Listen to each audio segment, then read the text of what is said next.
न्यायालयाची भूमिका मला कळली नाही, कारण जर तुम्हाला हे माहिती आहे की त्यांनी भ्रष्टाचार केला हे सिद्ध झाल्यानंतर फक्त निवडणुका लागतील म्हणून त्यांना संरक्षण देणं हे कितपत योग्य आहे ती न्यायालयीन व्यवस्थेला माहिती. पण मला स्वतःला आश्चर्य वाटतं की तुम्ही किंवा या देशातील सरकार किंवा अगदी महाराष्ट्रात सुनील केदारांबद्दल झालं होतं, ताबडतोब राजीनामा द्यावा लागला होता. मग निदान मंत्रिपदाचा पण राजीनामा देत नाहीत ना.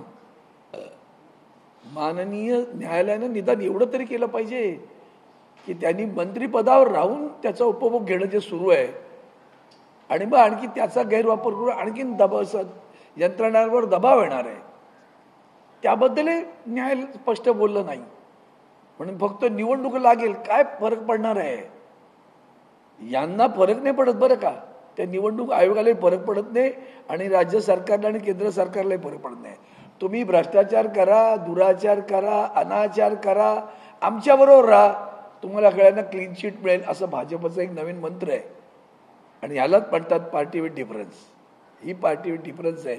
म्हणून न्यायव्यवस्थेनं अधिक कडकपणे पाहिलं पाहिजे की गेल्या कित्येक वर्षात अनेक भ्रष्टाचारांचे आरोप होत आहेत. दस्तूर खुद्द देशाचे पंतप्रधान आरोप करतात आणि कालांतराने त्यांना क्लीन चिट मिळते. तेव्हा आरोप करणारे खरे की क्लीन चिट देणारे खरे याचा विचार करावा लागेल. राजकारणात पोलीस कोणाचा पॅनशॉट मित्रही नसतो, शत्रूही नसतो. त्यामुळे पुन्हा एकदा महाविकास आघाडीचं सरकार येईल असं काही प्लॅनिंग जे पडद्यावर इथे सुरू असताना पाहायला मिळते.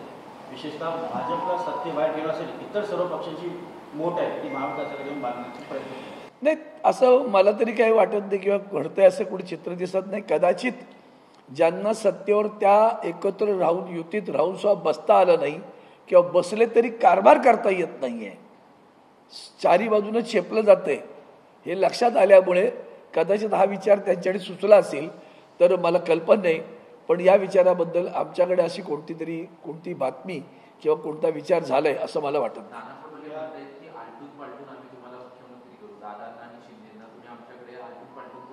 असं कोण म्हणाल?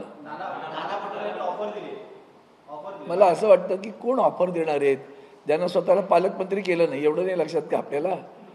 कुंभमेळ्यावर त्यांना पालकमंत्री केलं नाही, त्यांचं दुःख कळलं का तुम्हाला?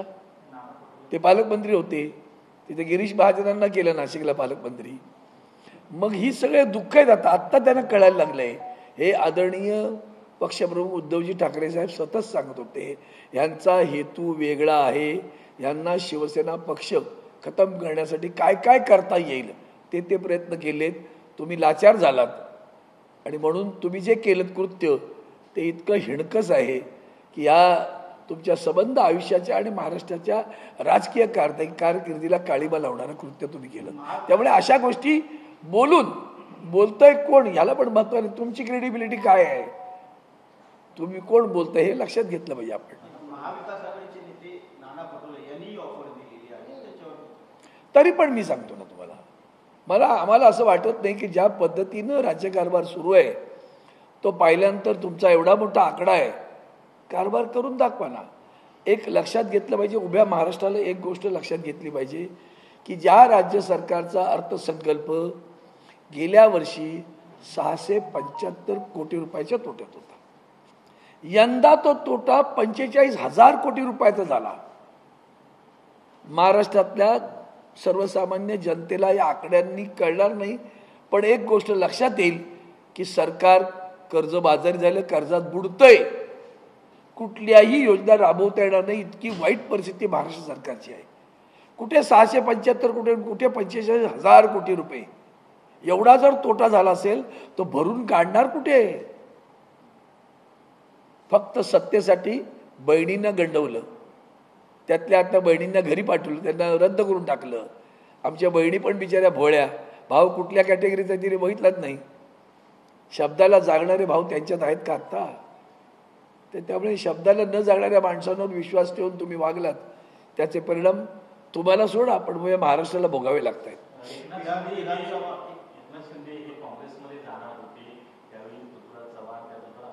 काय नाही ऐकलं नाही मी, इकडे बघ.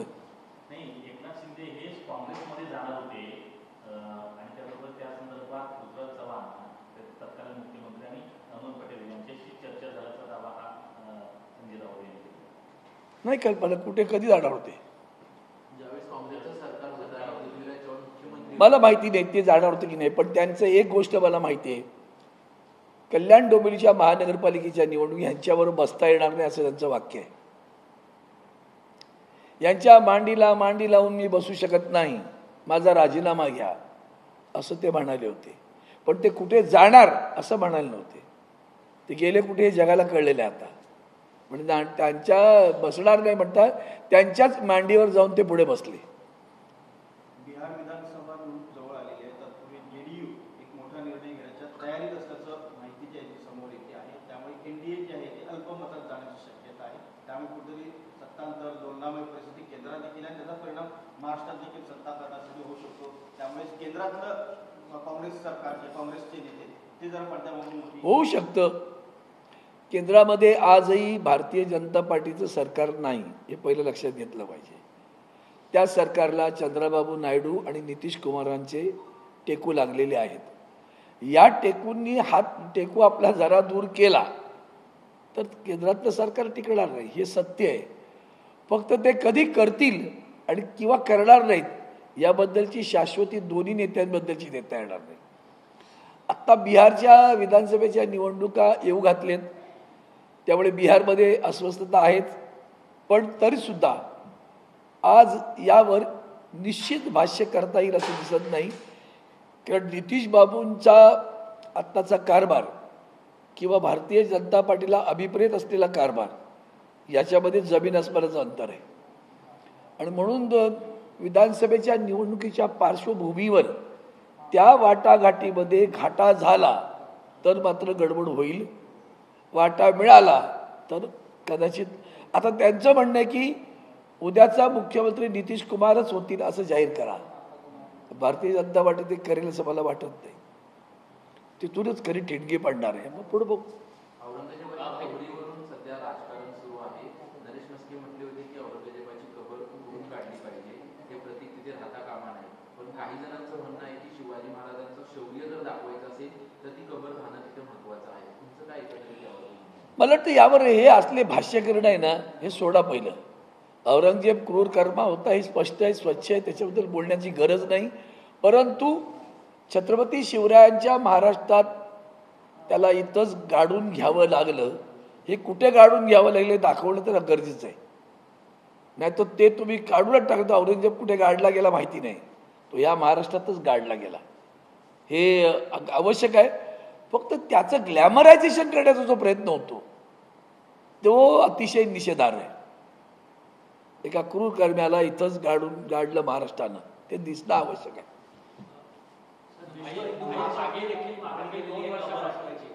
विश्व हिंदू परिषदेने आज मागणी केलेली आहे कबर हटवायची. कोणी?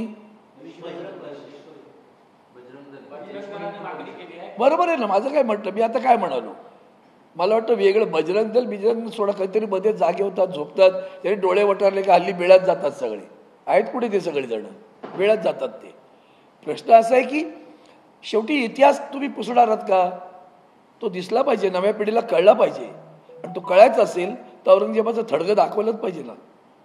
ते थडगं बुजवलं तर तू कळणार कुठे औरंगजेब इथे गाडला गेला की नाही. तो इतिहास दिसलाच पाहिजे.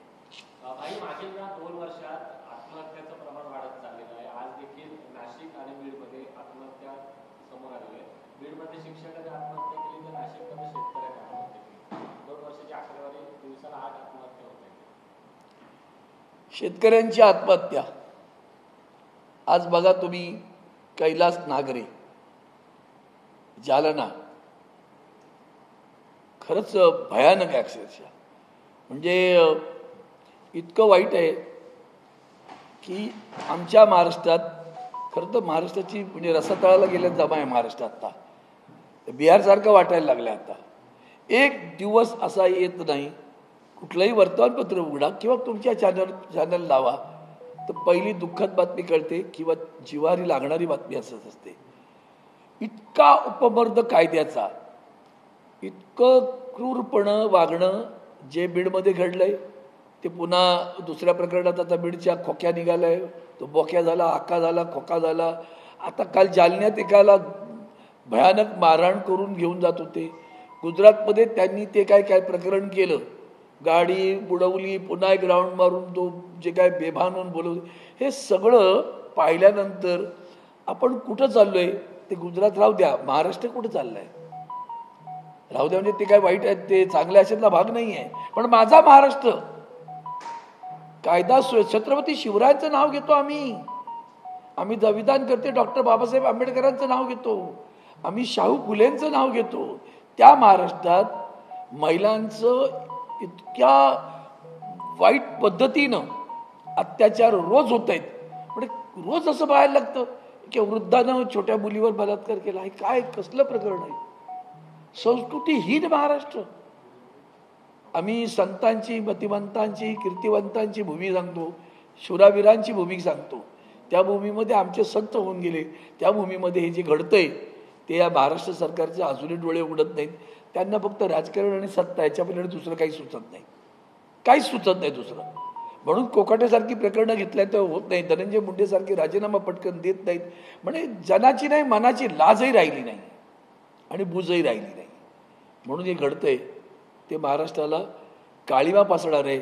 मतदारांनी विचार केला पाहिजे आम्ही कुणाला निवडून दिलं. मतदारांनी सुद्धा विचार केला पाहिजे बरं. खास करून बहिणीला विचारायचं, तुझा भाऊ दुराचारी असेल तर त्याचं नाव घेऊन तू गौरवाने फिरशील का ग? नाही ना फिरता येणार. अशी दुराचारी लोकांच्या हातात आपण कारभार देतो आणि तरी सुद्धा आम्हाला कशाचाही स्पर्श होत नाही. मरणारा नुसता देशमुख नाही आहे, त्याच्या पत्नीचा विचार करा, त्याच्या मुलीचा विचार करा. तिथेही तिचा जो प्रभाव, त्याचा प्रभाव त्या कुटुंबावर, त्याच्या आई, ह्या सगळ्यांना जो प्रभाव पडला तो महाराष्ट्रावर पडला पाहिजे. महाराष्ट्राला वेदना झाल्या पाहिजेत. आम्ही वेदनाहीन झालोत का, संवेदनाहीन झालोत का, याचा विचार महाराष्ट्राने केला पाहिजे. पत्रकार परिषद घेऊन सांगितलं पुन्हा एकदा की 2019ला महाविकास आघाडीचं सरकार स्थापन करत असताना उद्धव ठाकरे हे मुख्यमंत्री होत होते, मात्र त्यांना संजय राऊत हे काही आमदारांचा गट तयार करून स्वतःला मुख्यमंत्री करण्याचा प्रयत्न करत असल्याने कधीच नाही हो. ह्यांना ना खरं सांगू तुमच्या माध्यमांचा फार गैरवापर होतोय आता सध्या. आम्ही म्हणजे त्याच्यात मी असं म्हणणार नाही, सत्य बोलणाऱ्याचं बातमी फार वेळ दाखवली जाणार नाही. असं काहीतरी पुढी सोडलेली बातमी 50 वेळा दाखवणार आणि तो भ्रम निर्माण करणार. इतकं स्वस्त आहोत का आम्ही? आम्ही त्या सत्तेसाठी तडपडणारे लोक नाहीत रे बाबा. संजय राऊत साहेब जेलमध्ये जाऊन आले, परवा नाही केली. अरविंद सावंतांनी राजीनामा दिला, परवा नाही केली.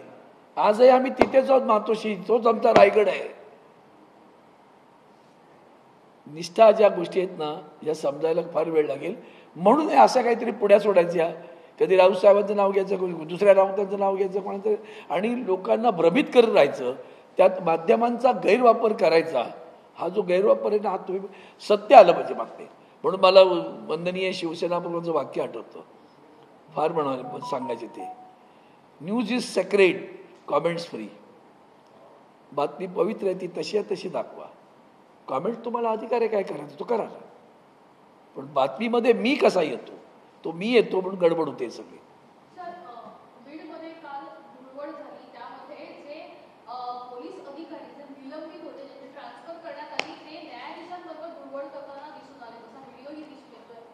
मी बोललो ना, महाराष्ट्राचं अधपतन कुठल्या थराला गेलंय बघा. भाजीपाले नाव आहे त्यांचं, दुर्दैव आहे आधी. ते भाजीपाला असाच उडून गेला. ते भाजीपाले निलंबित पोलिसांबरोबर धुळवड साजरी करतात. त्यांच्या समोरच ती केस चालणार आहे डिस्ट्रिक्ट कोर्टात. काय कुठे राहिलं सांगा? आम्ही जेव्हा चंद्रचूडांबद्दल बोलतो तेव्हा काय कोणाला तरी भूषण वाटत असेल, ते पळाले. ते रामशास्त्री प्रभूंचं नाव आजही महाराष्ट्र घेतो. पळून गेले ते बरं का, न्याय न देता. तरी त्या न्यायाला चूड लावलेली आहे. ते आमचे भूषण आयुष्यात होऊ शकत नाही, लक्षात घ्या. अशी माणसं आहेत ती. हा भाजीपाला आहे ना, तो भाजीपाला जरा वरच्या लेवलचा भाजीपाला, बाकी काय नाही. ते त्यातलेच आहेत, तेही त्यातलेच. त्यांना हिंमत झाली नाही न्याय द्यायची, न्याय न देता पळाले. ताशेरे केवढे झाडले त्यांनी, त्यांचे ताशेरे बघा, मग कळेल. शिवसेनेच्या बाबतीतल्या केसमध्ये 2.5 वर्षात त्याला न्याय देता आला नाही, टाइमपास केला त्यांनी. पळालेली माणसं आमची भूषण होऊ शकतात, कोणाची होतात त्यांची होऊ दे.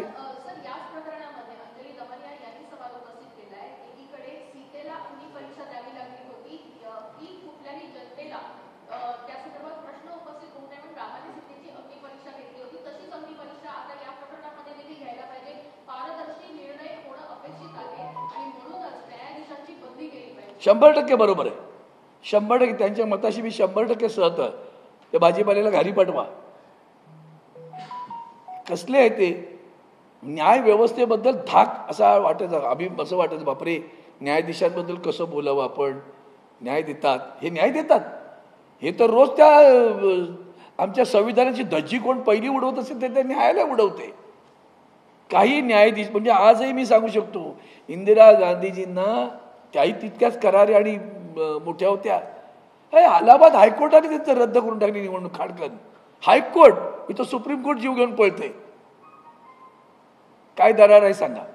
म्हणजे सर्व संस्थांचा गैरवापर.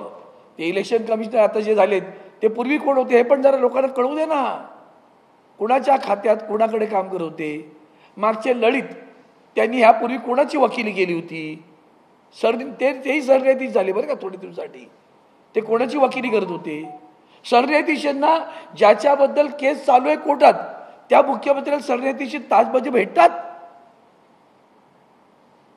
कशी राहील न्यायाची व्यवस्था. आरती पेटली ना गणपतीची, तिथंच चूड लागली खरी.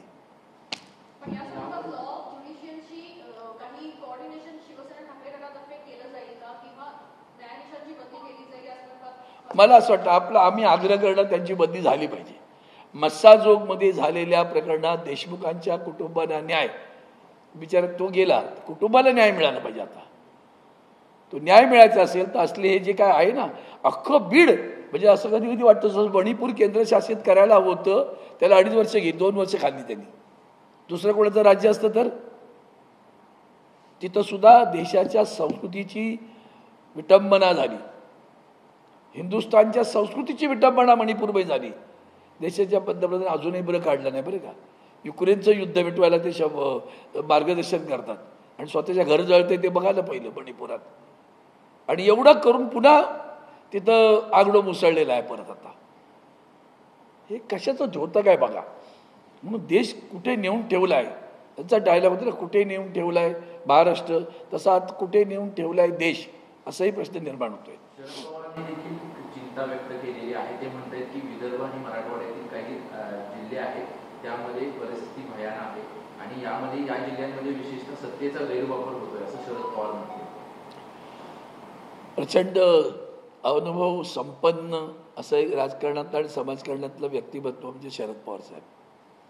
आणि जे तुम्ही आत्ता मराठवाड्यातलं जे काही प्रकरण आहे ते पाहिल्यानंतर तुमच्या लक्षात येईल की जिल्ह्यांमध्ये असे सगळे कुसम्राट तयार झालेले आहेत आणि ते कारभार करतात.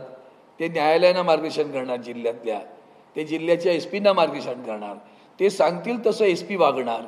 त्यामुळे पोलिसांची जो धाक होता, जो वकूफ होता, जी क्षमता होती ती दिसतच नाही ना आता. कधी अजिबात दिसत नाही. कोणी त्याला नाही. इथं पोलीस स्टेशनमध्ये बंदुकीवर गोळी झाडली हो, पुंगळी मिळाली, त्यांच्यात पिस्तूलातून गेली, सगळं झालं ना. आमदारांचं पिस्तूल पण तुम्ही अजून ताब्यात घेतलं नाही. कुठं राहील कायदा सुव्यवस्था. तो बोर्डीचा आमदार बोलतो हातपाय तोडा मी टेबलवर देतो जामीन. कशी राहील कायदा सुव्यवस्था. मंत्री रोज काल तर मी निधी सुद्धा देणार नाही. देशाच्या संविधानाला हे अभिप्रेत आहे. हिंदू मुस्लिमांबद्दल बोलतात, छत्रपती शिवरायांबद्दल बोलतात, कशाचा अभ्यास नाही. बस काल काय बोललो. आमच्या काय मालवण कोकणात म्हण आहे, निस्क्या लाज नाही. काल काय बोलले तो आज माहिती नाही, असं आहे का. काल काय बोलले तर आज नाही. काल काँग्रेसमध्ये होते तेव्हा यांना काय शिव्या घालत होते ते जरा दाखवा एकदा. मग काँग्रेस गेल्यानंतर काँग्रेसला काय शिव्या घालतात तेही पण दाखवून द्या. रोज सरड्यासारखी रंग बदलणारी माणसं निष्ठेच्या बाबतीत, इतिहासाच्या बाबतीत, संस्कृतीच्या बाबतीत बोलतात. कशाचा अभ्यास नाही रे. आणि तरी देवेंद्र फडणवीस गप्प राहतात. वर तो सांगतो सागरमध्ये आमचा बाप बसलेला आहे. म्हणजे काय, मी काही करेन, मला कोणी हात लावू शकत नाही. ही लोकशाही बरं का, ही लोकशाही. महाराष्ट्राचा मंत्री असा वागू शकतो. चलो धन्यवाद.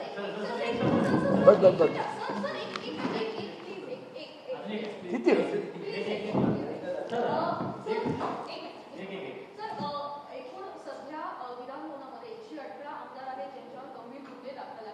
एकीकडे बीड प्रकरण समोर आल्यानंतर एका आमदाराला एका मंत्र्याला राजीनामा द्यावा लागला, त्याच्यामुळे उर्वरित मंत्र्यांचं देखील फेअर ऑडिट व्हावं आणि क्लीन बॅकग्राऊंड असलेल्या मंत्र्यांना तिथे स्थान देण्यात यावं अशी मागणी देखील कमानिया यांनी केली. याच्यावर तुमचं काय म्हणणं? मला वाटतं असंच असायला पाहिजे. वंदनीय शिवसेना प्रमुखांनी आणि आदरणीय उद्धवजी ठाकरे साहेबांनी मुख्यमंत्री असताना नुसता आरोप झाला राजीनामे घेतले आणि वर सांगितलं आरोप झाल्यानंतर राजीनामे घ्यायचे आणि त्याच्यानंतर चौकशीत तुम्ही निर्दोष ठरलात तर पुन्हा तुम्हाला सन्मानाने घेऊ. हीच खरं चारित्र्याची गोष्ट आहे. ही दाखवलं पाहिजे. याला म्हणतात राजकीय चारित्र्य. ते राजकीय चारित्र्य दाखवून दिलं पाहिजे त्यांनी आणि ते तसंच व्हायला पाहिजे. ऑडिट केलं पाहिजे. गंभीर गुन्हे आहेत ना मग ऑडिट केलं पाहिजे त्यांच्यावर, असं माझं मत आहे. छत्रपती ताराराणी जे आहे ताराराणी त्यांचं स्मारक सातारा जिल्ह्यातल्या संगम इथं आहे. तो प्रचंड दुरावस्था त्या स्मारकाची झाली आहे. सरकार कुठल्याही प्रकारचं लक्ष जे आहे देत नाही. वा, धन्यवाद देतो तुम्हाला. खरं तर छत्रपती संभाजी राजानंतर कोण लढलं त्याच्यामध्ये ताराराणी खरं तर अनसंग हिरोसारखं झालं. ते त्यांच्याबद्दलचा इतिहासातली अगदी दुर्मिळ पानं किंवा कॉलम असतील. औरंगजेबाची हिंमत नाही झाली बरं का. ते संताजी धनाजी हे सगळं जे पुढचा इतिहास आहे तो पाहिल्यानंतर तुमच्या लक्षात येईल. हे लढले, राजे नव्हते, ताराराणी उभ्या होत्या. त्या ताराराणीचं स्मारक ह्या महाराष्ट्र सरकारने जागतिक महिला दिन करता ताराराणीचं स्मारक उभ्या महाराष्ट्रातील महिलांना, जिजाऊचं स्मारक उद्या महाराष्ट्रातील महिलांना, या महाराष्ट्राची खरं तर दैवतासारखी माणसं आहे ती. यांचं स्मारक उत्तुंग आणि सुंदर बस व्हायलाच पाहिजे. पण नुसते पुतळे नको. आत्ता मला सारखी भीती वाटत राहते. तुमच्या विषयाला थोडंसं सांगतो की आमच्या शिक्षणाची पद्धती जोपर्यंत बदलत नाही तोपर्यंत नव्या पिढीला महाराष्ट्राचा अभिमान वाटेल का अशी शंका मनात येते. कारण आमचा इतिहासच आम्हाला माहिती नाही.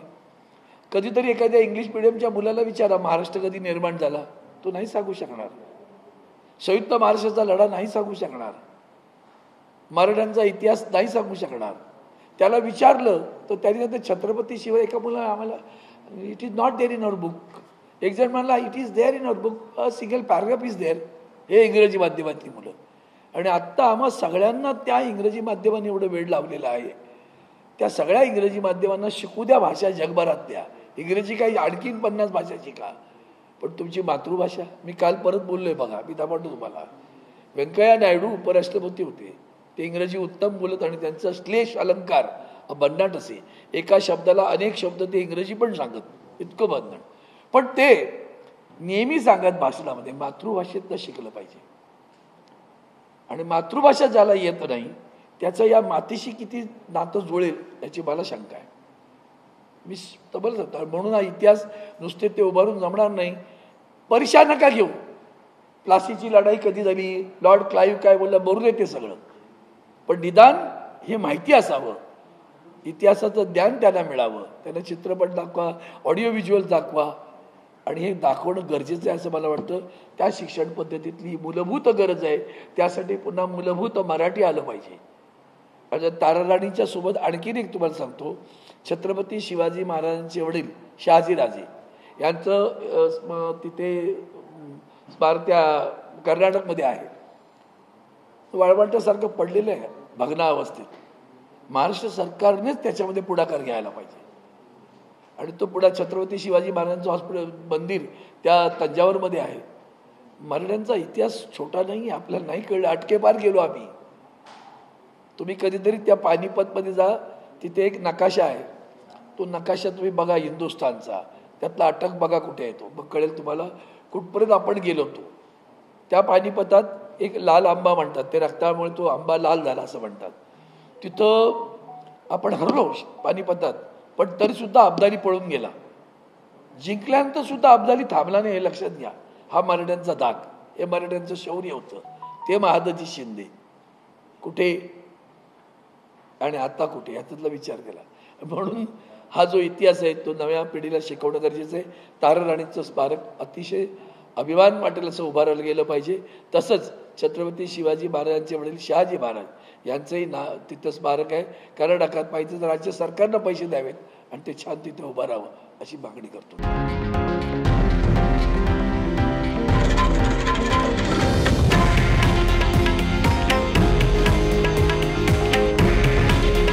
हे आहे देशातील नंबर 1 न्यूज नेटवर्क आणि आपण पाहत आहात TV9 मराठी. काळजी तुमची, हित महाराष्ट्राचं.